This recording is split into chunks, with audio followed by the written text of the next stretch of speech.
Hey everyone, in this video I'll show you how to cancel your subscription with Appsumo.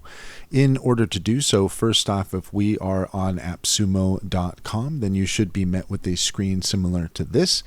And what we're looking for is up at the top right hand corner. If you see here that you have a variety of options, what you're actually looking for is under payments and billing, but let's go ahead and select profile here just so that you can get a closer look on what to expect here.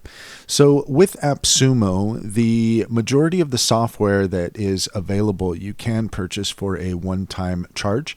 However, they do have a Plus membership. So if you want to join the Appsumo Plus membership, then you can do so for $99 a year.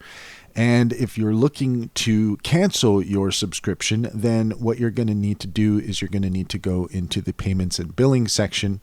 And here you can add, edit, or delete methods of payment. You can update or delete your default billing information. So if you need to make any modifications there, then you can do that there. Also, within the Plus membership section here, I imagine that you might be able to delete as well.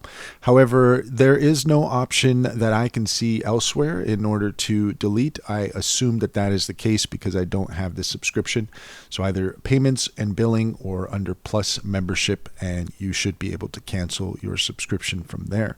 That's all there is to it. If you found this video helpful, please leave a comment and like and subscribe for more helpful tips.